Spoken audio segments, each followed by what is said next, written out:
Hello, everybody. Welcome to the talk on the AI-Augmented Data team.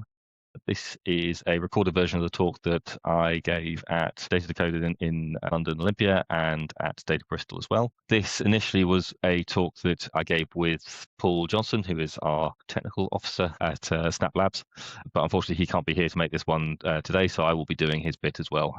So without further ado, let's move on. I'm going to start with a statement that I think a lot of you will already believe to be true and feel that is happening in your organizations. And that is that the barrier to building software has collapsed effectively. Anyone within your organization, not just data engineers, not just business analysts, basically anyone now with access to tools such as Claude Code, Codex, or Gemini CLI, Anti-Gravity CLI, and Cursor and other, can build working code at extraordinary speed. Junior analyst who has a clear prompt can have a functional data pipeline running within an afternoon, a task that would take a senior engineer generally most of a week initially to do. Before AI entered the picture, you'd see this kind of slow growth in deployments.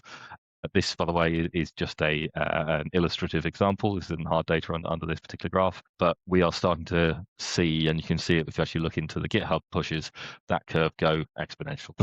The reason for that is before this, really everything was constrained by headcount, by hours that we could put into it. Now it's compute, which is the new bottleneck. For the most part, if you see this as a business leader, you'd be forgiven for thinking that this is the ultimate kind of productivity code that you've cracked.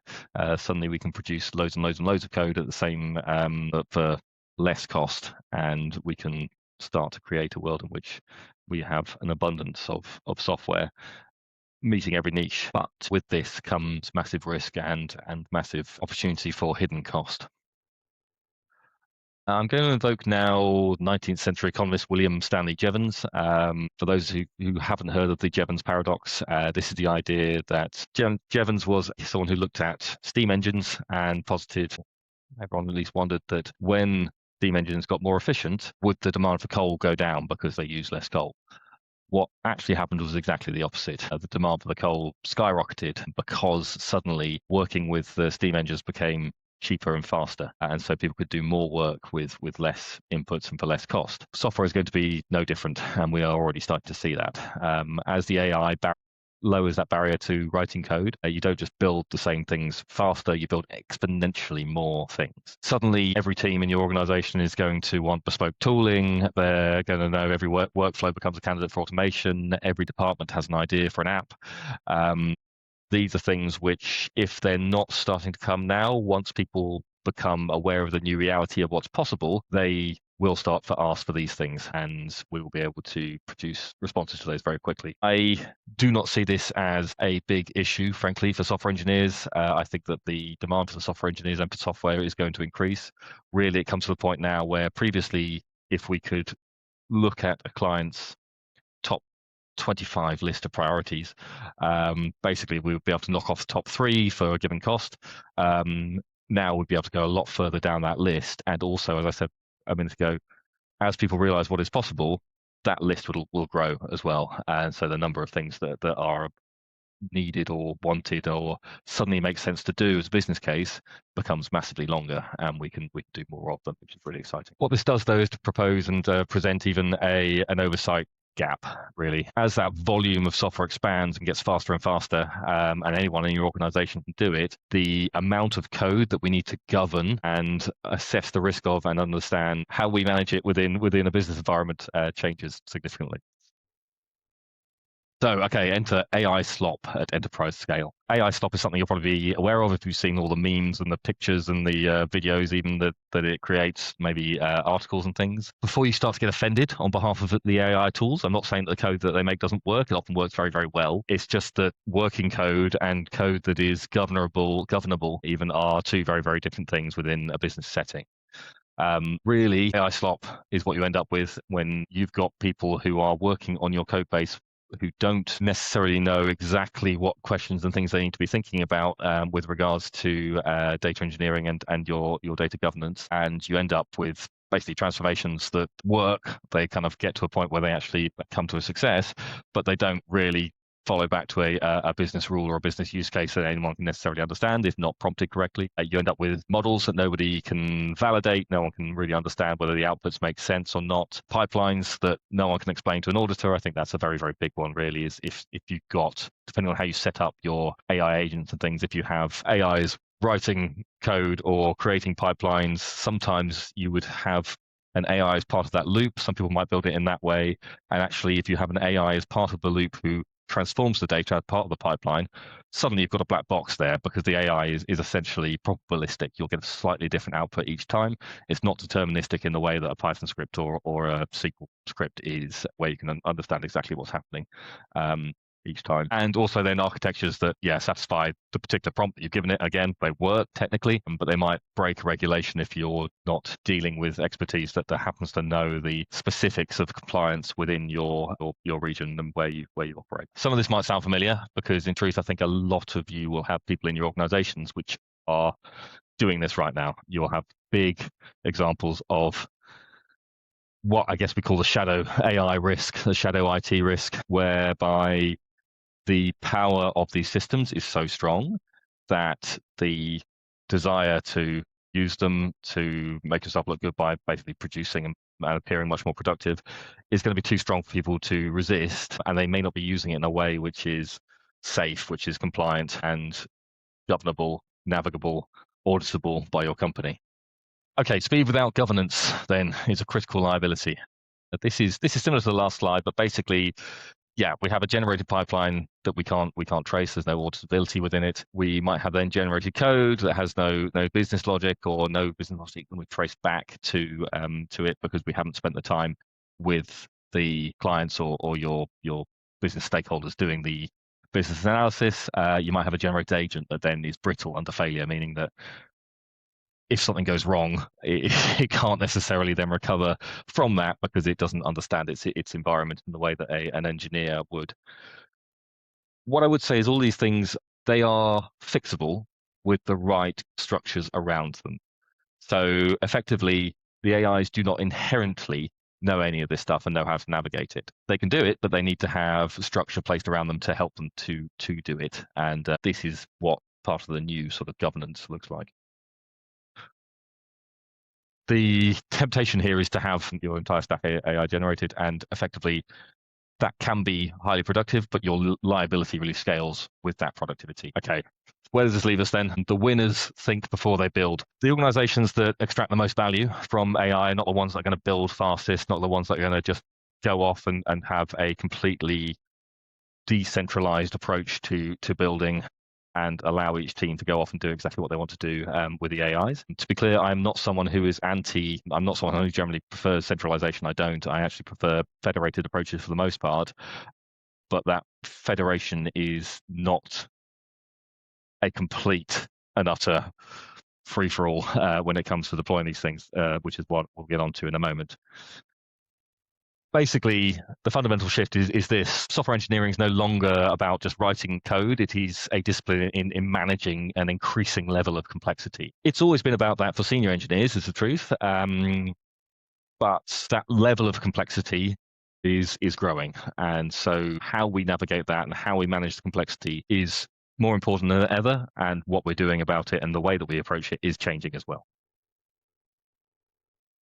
Okay, from code writers to system orchestrators. Now, to be clear, on the left here, what it means to be a data engineer is changing.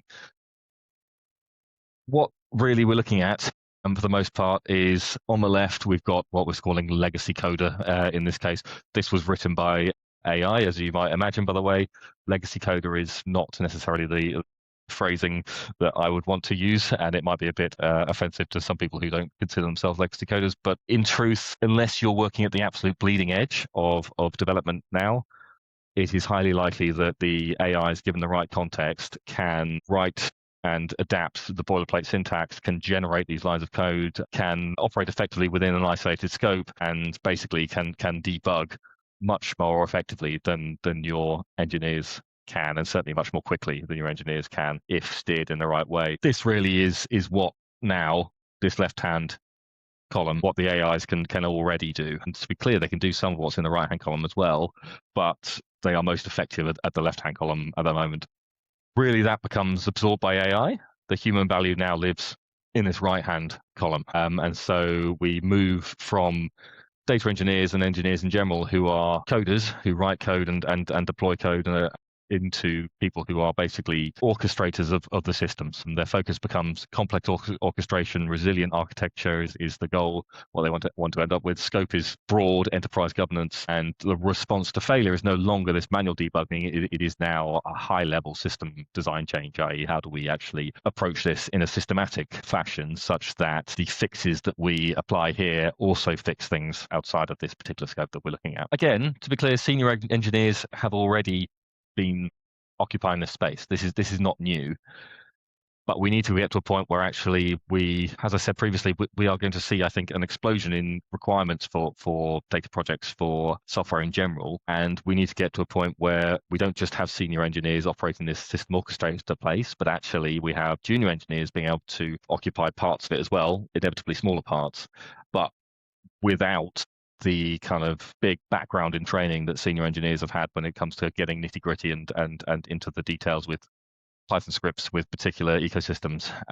We need a way to move people more quickly to this system orchestrator role. But thinking alone fails if every team reinvents the wheel. So this comes back to my point about the way that you approach this and the way that we can avoid a absolute free-for-all at the kind of deployment level. Now, it won't be news to anyone listening to this that generally those who are working on business problems that they are closest to are often best placed to actually solve those business problems, to understand them, and then produce solutions to them. So again, I'm not advocating for some massively centralized approach here, but what I am advocating for is a situation in which you think about the organization-wide system and structure around the AIs such that learnings from one place can be transferred and understood in other places as well. So really this becomes around how do you build those systems to do this. And basically, these need to think about security, guardrails, and how we actually start to avoid the trap of isolated building in the same way that you do with regular engineers, to be clear, and with we have done for years, but in a way that spreads the information rapidly throughout the business. Okay, if you remember a little while ago, there was a thing about data being the new gold, which it still is to an extent.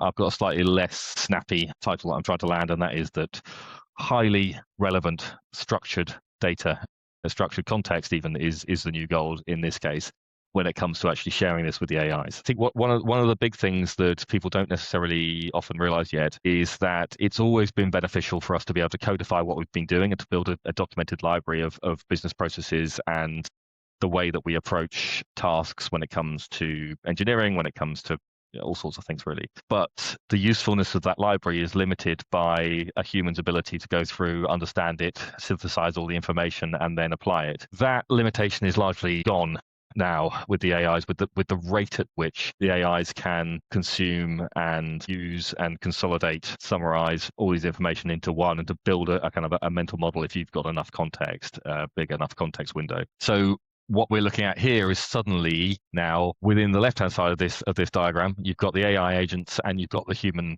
expert judgment, all feeding into this shared infrastructure of reusable agents, proven prompt patterns, standardized quality gates, repeatable, auditable workflows.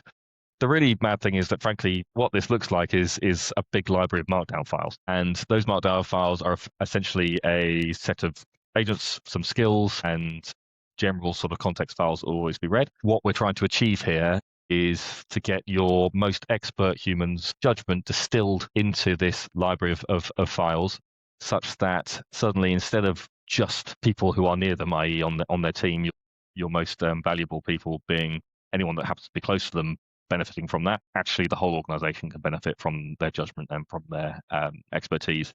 This feels a bit like asking people to train their own AI replacements. I appreciate that. Again, the complexity and the speed at which this is likely to develop means that judgment is going to be hugely necessary and relevant to navigate the new space rather than just being backward kind of looking in terms of the experience that they built up. So I do not see this as a threat to the kind of the human judgment, as it were, though frankly it is always something that is in my mind, and I'm personally someone that kind of, I think, oscillates between thinking, what an amazing time to be alive, and isn't there so much opportunity now, which is fantastic, and the kind of existential dread part of it. I swing quite wildly between those two, because the truth is that things are changing so quickly that to be able to actually, even for me to say that I know what's going to happen 2 years out from now is completely false, and that's quite a new situation to be in. Anyway, I think really the thing to say here is that human judgment remains absolutely critical when it comes to building out this library, and I'll get on to exactly what this library kind of is likely to look like in a moment. Okay, so engineering the central nervous system, what does this actually look like? The data engineering team and the role of data engineers and the role of data engineering teams and the role of data teams throughout organizations are going to change, I think is the main thing to say here. It used to be that it was about building infrastructure such that we could ingest data and, well, I say used to be, it currently is for the most part about ingesting data and building out infrastructure for teams, and then surfacing that to business leaders and stakeholders to help them make decisions. The mandate now for the data team is to build this central nervous system. And when you start talking about LLMs, a lot of people might assume that it's largely data science work. And when it comes to building them and training those particular models, it absolutely is. When it comes to using them, actually, it's data engineers that are often best placed to make use of them and to incorporate them into systems. And the reason for that is so much of the work to be done is data pipeline work, pipeline and organization of files to make the best use of all the data you have to actually layer the LLMs on top of. Also, when it comes to incorporating them into work streams, effectively what we're doing is pushing data from, or files or things that we're generally used to working with, particularly in the unstructured data space, into LLMs with a prompt to get an output out of it as well. So a lot of the work that needs to be done here is that of the data engineer. When it comes to the high level of what that looks like and kind of high level system design, really we're looking at taking ownership over 4 main things. So that is secure pipelines, which is what I was talking about a moment ago, the guardrails, identity and access controls, and then observability as well. The secure pipelines, this is about, is the data that your agents are operating on clean? Is it governed? Is it tightly controlled? Do we have confidence in it? Is it high quality? Very traditional data engineering work. With identity and access, really, it's do we know precisely which agents are doing what? And with whose authority. Again, it's similar to the way that you treat humans when it comes to identity access as well. Guardrails is a bit different. So although it feeds into the sort of role-based access controls and things like that. And that is, what can these AI agents explicitly do and what can they not do? What are they authorized to do and not do? And can we understand that? And then finally, observability. When something goes wrong, can you see it? Can you trace it? Can you explain it to an auditor? Can you explain it to anyone that asks exactly what has happened? And a lot of that actually is around logging and making sure that logs are created in the way that makes sense. That's slightly out of what traditional data engineers do, but again, it's something which is much easier now with the AIs to start to produce those logs. So it becomes an easy add-on skill that starts to complete this picture. What this really looks like then is safety built into the system, not bolted on after something's gone wrong. All these autonomous agents, if we have these in your stack, need to be able to pass through these strict guardrails, basically, and these draws on our library of information that I spoke about earlier, whereby we have proven prompt patterns. We know exactly which patterns the agents are using and what works and what doesn't work. We have these standardized quality gates. We can also do things like with the agents adjust the temperature of the LLMs. What this does then is to effectively make it more or less deterministic, the outcomes, basically, more or less creative. A higher temperature makes a sort of a more creative and less predictable output, and a lower temperature will make it more predictable. And there's a sort of balance to be had there when it comes to the way they work in particular. But sometimes a much lower temperature will give you that level of predictability. So that there are other levers that we can control here as well. Really, we don't want agents being trusted with sensitive data by default, for example. We should have to be able to do that over time and let them kind of earn it, observe it, understand what works and what doesn't work. And this is something that we need to work on and to build out. And that brings us to the kind of concluding part of my part of this talk, and that is that really the speed and cost efficiency, the improved time to value of LLMs. We need that, but we also then need the governed infrastructure to actually get to our institutional IP and the value that we can really start to add to companies. This cost and speed efficiency is basically meaningless unless we have a way of reliably harnessing it, particularly when it comes to enterprises, particularly if you happen to be in a regulated industry. Your ability to actually use it and show that you're being compliant and to make sure that it's being done in a way which is auditable is absolutely everything really in these industries. Which brings me to my final kind of part of this, and that is the data leader's job now is to move from AI and LLMs being a kind of a black box liability, which they inevitably are because of their probabilistic nature, into an enterprise scale asset. How can we make sure that we have the structure built around the systems, that we are confident in their output going forward, that we can identify what's happened in each case, what the logs are. These organizations will be able to move forward much faster with less risk, crucially, and with something that competitors really cannot replicate easily, and that is the institutional knowledge of your best people and your best judgment, and also then combined with the AI's reasoning abilities as well, built on top of that, encoded into your platforms. And that's it from my part. So I'm now going to move on to Paul's part of this, where we'll talk about how Snap Labs has been doing this in practice. So Snap Labs, for those who don't know, is the sister company of Snap Analytics. What they do is they build software and they build products, which we then sometimes deploy within Snap Analytics. Sometimes it's sold as a standalone product. But the key thing I think that Paul wanted to let you know, first things first, is that AI writes 98% of the code at Snap Labs, and they don't read that code. The other thing to say is that this isn't just a sort of a small thing. They regularly ship 50,000 lines of code a week at this point with this method. It seems like this might be irresponsible, but really the thing becomes, when AIs write that level of code, how are you going to review it? And a human becomes a massive bottleneck. This is not unusual. So I think they are very much in good company here. If we look at Bob Martin, who literally wrote the book on coding standards, put out this tweet a little while ago saying, basically, I don't review code written by agents. I measure things like test coverage, dependency structure, cyclomatic, complexity, module sizes, mutation testing, etc. Much can be inferred about the quality of the code from those metrics. The code itself, I leave to AI. Humans are slow at code. To get productivity, we humans need to disengage from the code and manage from a higher level. So this follows on from what I was saying earlier. The way that we're starting to look at this is something that other thought leaders within this space are also looking at. That's been implemented now within Snap Labs, and it's something that we're doing within Snap Analytics as well. But obviously, speak to clients every single time that we're doing it to let them know our particular approach. And the really big change for this was when things like Claude Opus 4.5, 4.6 were released. And I really noticed this when I was using Gemini 2.5 at the time. And it could write Python scripts, which worked well for me, which is great. But ultimately, that was something that I could do without it. It just made it quicker. When Claude Opus 4.5 and 4.6 came out, suddenly it was able to write entire packages in a professional way that really just worked out the box, and I could plug into things very, very quickly, and I could validate the outputs of. That was such a step change in my mind, as to suddenly being able to really produce a huge amount of work, which I couldn't match personally. What this has meant for Snap Labs is that they've decided to completely throw out the old software development lifecycle that they'd followed for years and start over.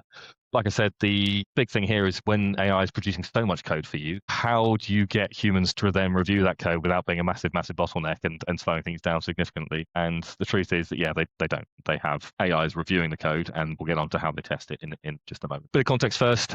So this is a chart from February last year, was published, which showed the length of tasks that AIs can do, doubling every 7 months. The length of tasks for AIs, by the way, in this case, as in the amount of time it will take a human to do it, is a proxy for how complex that task is. So as we can see here, effectively it's increasing. Basically, if you look at the scale on the side, it's not linear, so this is an exponential increase. We fast forward 10 months or so. Basically, we are now seeing things. So Claude Opus 4.6 start to be ahead of that line as well, and start to go, I suppose, super exponential, if that's a phrase. I think that really we're now seeing additions to this particular graph, which are showing things like Claude Mythos being significantly above that initial improvement line, suggesting that we are moving into a new era of what can happen. And indeed, you can call it a marketing ploy if you'd like, but when you look at the number of security fixes pushed to Firefox after Mythos's release, and I'll get onto this in a moment, actually it massively increased. And what they did was to release Mythos to a select group of companies that had public-facing and perhaps government and critical infrastructure that might have bugs in it, had security flaws in it, and they got Mythos then to actually go and find those security flaws and have them patched before releasing Mythos to the public, in case anyone used it to fulfill and basically go and find those bugs and exploit them instead. So I think it's probably genuine. And like I said, you saw a huge number of security fixes to Firefox being pushed shortly after receiving that Mythos model. Basically, appears to be accelerating. Okay, race the exponentials. It's not possible to review that many lines of code each week effectively, as I said. What's the alternative? Yeah, do you kind of hamstring yourself with the existing process, or do you want to move the bottleneck to be elsewhere? And what Snap Labs have done is to decide to move that bottleneck. You can't do it immediately. You need to do a bit of work, and suddenly you need to think differently about how you review code, because suddenly you're not reviewing the code anymore. You're looking at the outputs and you're reviewing the outcomes, and building a structure around that is very important. By default, AI is a slop cannon. If you don't do that work, you open up the floodgates, as I mentioned in my thing earlier about AI producing absolute slop and absolutely loads and loads and loads and loads of cost software, which technically works, but just doesn't necessarily meet the needs of the business. This was something that Paul mentioned, that he listened to a podcast from Kent Beck, who basically described the LLMs as like a coding genie that will grant your wishes, but in ways that you didn't expect, and sometimes it seems like they're being intentionally mischievous. For example, it's willing to cheat. So if you really want it to pass a test, if it just, let's say, nulls out everything in a SQL table, then maybe it'll allow you to pass the test, but it hasn't really achieved the other things that you want it to achieve at the same time. Sometimes when you produces code that is, for example, very, very long, overly verbose, in a way that's not needed, inconsistent, mixed styles, high complexity, deep nested logic. And this is definitely something I've noticed that AI is capable of doing, is writing a hugely long and complex script when something very short would do and behave the same functionally. So how do you solve the problem? This becomes about identifying the level of abstraction that you can verify. It's quite different. It's not like we haven't been here before when, let's say, you have a manager at a restaurant. That manager doesn't need to be able to cook a meal for 40 covers, but they can verify that the customers are happy, that the restaurant's clean, that the outcomes are what they want, and are in a good place. So similarly, if you've got teacher, basically, if you've got a parent whose child gets sent to school, they don't need to attend the school, but they can verify that the child is being taught and that they are learning by test outcomes as well. This is similar for the world of LLMs. Paul actually now talks about this being similar to when we have assembly code and code that compiles from high-level code that compiles into low-level code. I think this is slightly different because of the probabilistic nature of AI, because generally moving from that high level to the low level, there was a logical link that we could see. That's not the case. We can no longer understand that logical link. So it is definitely the case that we need to be confident in verifying the outcome and the output, but it's slightly different now because there is a black box element to it which we can never fully understand and get. Okay, so how do we do this in the end? So Paul goes on to talk about wanting to verify the correctness, complexity, the quality, the security, and the performance of the code that's being shipped and the outcomes that are being shipped. Correctness, does it do what it's supposed to do? Complex code is harder to maintain and to extend and to reason about. So is the level of complexity right? Is it built to professional standards, the quality, security? Is it safe to ship this? And then performance, is it fast and is it cheap enough for the use case? Firstly, correctness. So correctness, what Paul applies is the conversion test. So if two different engineers or agents read it independently, so by it, I mean the spec that they're putting down, their implementations could differ in details, but converge on the same architecture, the same contracts, and the same user outcome. Effectively, this is about being able to create, write, rewrite, refine a spec that you're going to give to an LLM. So basically, defining what you want the LLM to do. A spec in this case is effectively a prompt, to such an extent that when you have completed that spec, you can feed it to humans, you can feed it to LLMs, different agents, and they'll effectively come up with the same output. They'll always differ in details, like I said before, but there are multiple ways of getting to a usable outcome. Complexity and quality. I'm not going to pretend to understand all of what he's put here, but effectively, this is about trying to use existing analyses to test and look at the kind of the modules and the static analysis for your code, and get to a measure of complexity and to a point where we can say, yes, this is at the right level of complexity, and also that this is of a high enough quality it meets coding standards that we would expect. Security as well. So automated threat modeling, automated security scanning, and private mirror for dependencies. Again, this is about a lot of the time, I think, having agents review agents with known quantities thrown in as well to improve. And then finally, performance. So evaluations for the LLM application, P95, P50 within budget, and load tests. So this is coming up with ideas for how we actually make sure it is cheap and fast enough to work effectively. So finally then, how do you manage the implementation of something you don't understand? Find that level of abstraction that we can verify. Effectively, yes, this is the new task. Is if we're no longer going to read the code and be able to be confident in the absolute logic of what's happening, to follow that through, to build that into our own mental model, how can we be confident that the outcome is what we want it to be and is safe and meets all the criteria that Paul just pulled out there? Not just now, but we'll continue to do so in the future, and that we have things set up such that if it doesn't, we are alerted to that and we can get ahead of it. This is the new challenge. It's something that we've definitely done before. We've always had data quality checks. We've always had checks on verification and validation, but this takes it to a whole new level of importance when it comes to shipping. And that's it. Many, many thanks for your time. Thank you very much for watching. Yes, if you have any questions, it's william.tate@snapanalytics.co.uk. We'd always be happy to talk.